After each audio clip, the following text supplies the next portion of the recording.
সাহেব একবারে তো 3টি মিটিং পড়ে গেছে। কও কি? হ্যাঁ আমি শুনলাম ওই বিলগাদা ইউনিভার্সিটির পাশে নাকি একটা মিটিং আছে। হ্যাঁ হ্যাঁ। আর মনে হয় ওইটা একটু গুরুত্বপূর্ণ বেশি। আর তাহলে ওই যে কালামের মি বলে ধরা খাইছে, হ্যাঁ সমস্যা নাই, ওইটিতেই যাবো বিলগাদা ইউনিভার্সিটির পাশে। ওইটি কনফার্ম দাও। আচ্ছা হ্যালো, আচ্ছা বিলকাদা মাঠে যে মিটিংটা আছে ওইটি মেম্বারশিপ কনফার্ম করতে গেলে। আচ্ছা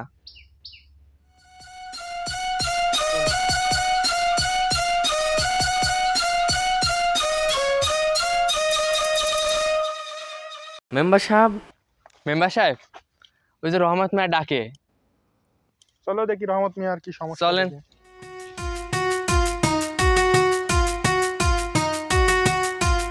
আসসালামু আলাইকুম মেম্বার সাহেব। ওয়ালাইকুম আসসালাম রহমত মিয়া। তো কি মনে করে?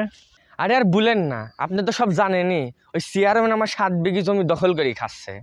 হ জানি, কিন্তু আমি বা কি করব? আরে শোনো, বিষয়টা আমি বলতে গেলি অন্যরকম হবেনি, বোঝো না মেম্বার চেয়ারম্যানের বিষয়টা। তাহলে কি করবে এখন মেম্বার সাহেব? শোনো তাহলে, তুমি চেয়ারম্যানে যায় তেল মারো গা, তাহলে তুমি তোমার ওই জমি পাইলেও পাতি পারো। তো মেম্বার সাহেব কি তেল মারবো? মানে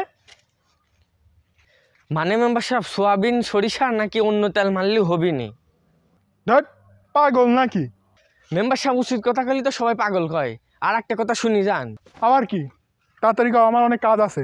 তো মেম্বার সাহেব তেল না হলে আমার পছন্দ মতোই দেবো নে, কিন্তু কিসে করে দেবো? তোমার পিছনে ওই স্প্রে মেশিন আছে না? হ মেম্বার সাহেব আছে তো। ওই দিয়ে তেল মারো গা। কথাটা খারাপ করেনি মেম্বার সাহেব, আমি এখনই তাহলে যাচ্ছি। বুঝেছা বসির, এইসব হরল করল যে কোন থেকে আসে। ঠিকই বলেছেন মেম্বার সাহেব। চলো।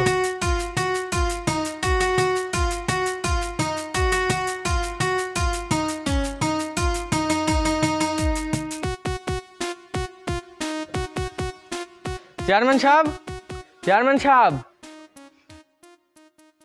কে? ও আপনি ভিতরে আসেন।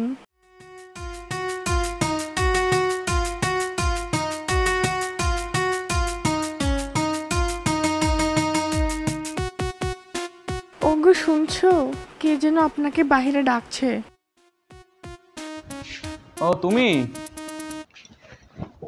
ও রহমত মিয়া, এই 20 মানা মেশিন দিয়ে তুমি আমার বাড়িতে অসময়ে কি কারণে আইসাও? চেয়ারম্যান সাহেব আপনার কাছে তো আমি জমি পাই, ওই জমির ওই বিষয়টা আমি ওই মেম্বারের কাছে বলেছিলাম। মেম্বার সাহেব বললি যে চেয়ারম্যানের যে একটু তেল মারোগা, তাই এই যে এটি নিয়ে আসলাম। মানে চেয়ারম্যান সাহেব আমার জমিও লাগবে না, তুই তেল খা।